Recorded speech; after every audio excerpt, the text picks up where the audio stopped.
In the last section, we learned about creating confidence intervals for population proportions. Now let's learn how to do the same thing, but for estimating a population mean. So we've already talked about what a point estimate is. So the best point estimate to use to estimate the population mean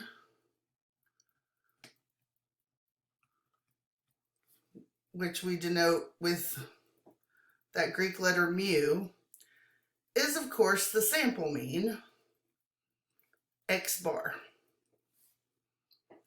To find the mean of a set of data, remember we can use one var stats on the TI-84 calculator. And if you need a refresher on that, go to page 4 of the section 3.1 notes. So before we start talking about estimating a population mean, we need to talk about something called students' t-distribution. So the idea of the t-distribution would require us, well, if we wanted to find the confidence interval for a population mean using the same type of logic we used for finding the confidence interval for a proportion, we would need to know the population standard deviation, sigma. But in reality, we hardly ever know what that is. So we could just substitute the sample standard deviation, S, for the population standard deviation. But remember, different samples result in different statistics. So a different sample, they'd give us different values for S.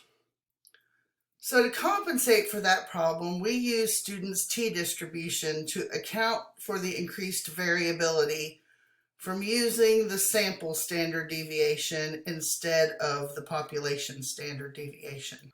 Now, one thing I want to say to you is a little bit about the history of students' t-distribution. So, student is the pen name of someone whose last name was Gossett, who worked for the Guinness Brewing Company in the early 1900s. And he was interested in doing statistics on quality control for the ingredients going into the different types of alcohol that Guinness was brewing. So Guinness actually paid for him to go to university and study statistics. And in the process of trying to do these problems he needed to do for the Guinness Brewing Company, he realized that using the normal distribution didn't really work for what he was doing.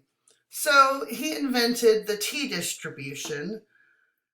But because Guinness, was paying for him to go to school, and this was directly related to their brewing procedure, they would not let him publish it under his actual name because they didn't want the competition to know what they were doing.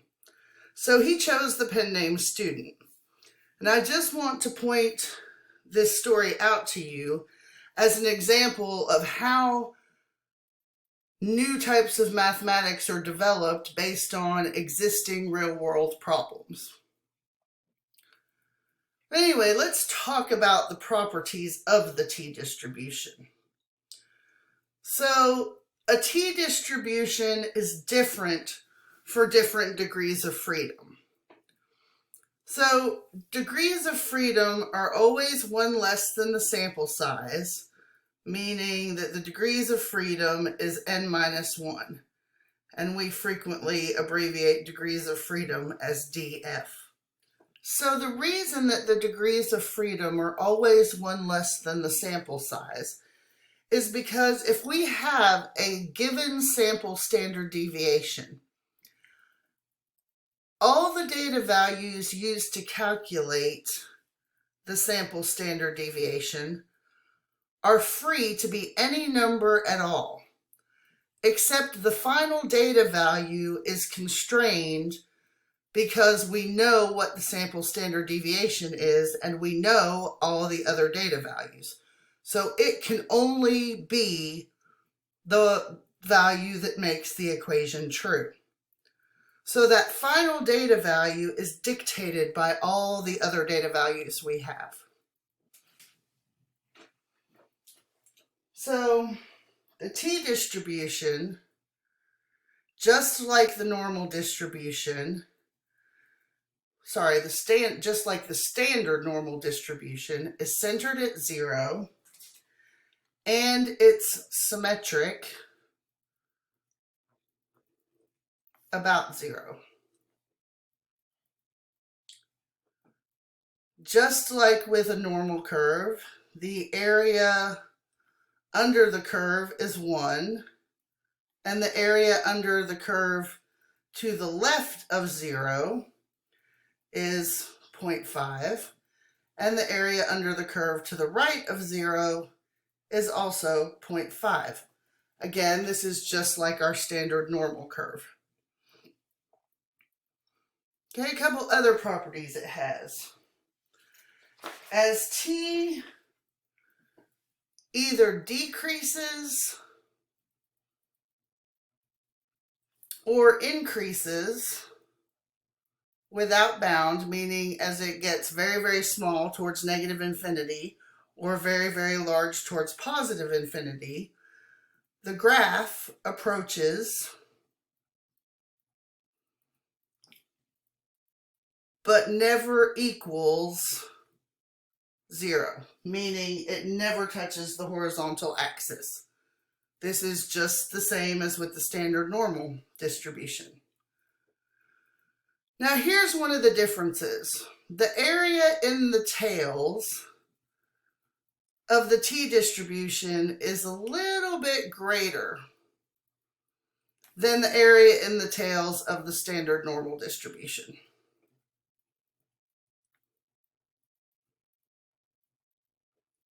And that's because we're using the sample standard deviation to estimate the population standard deviation. And remember, that introduces more variability.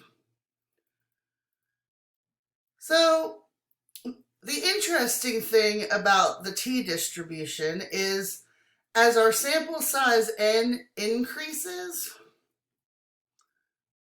the density curve of t gets closer and closer to the standard normal density curve. And that occurs because as the sample size increases,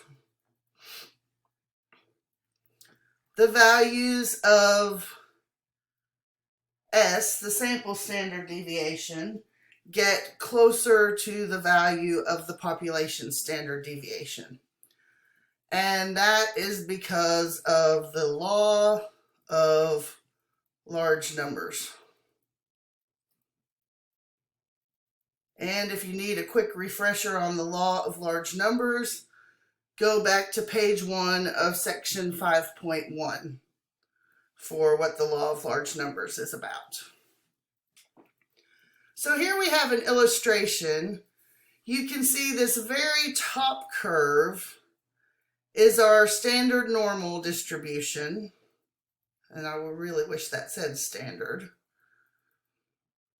with a mean of 0 and a standard deviation of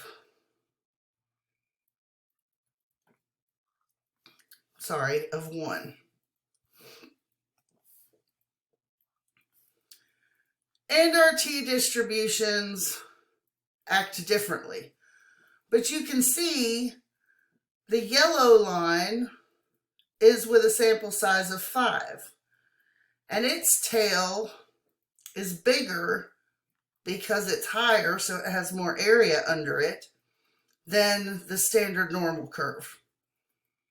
When our sample size becomes 15, you can see we're closer to the standard normal curve. So that covers the t-distribution. In the next video, we'll talk about how to use the t-distribution to construct a confidence interval for a population mean.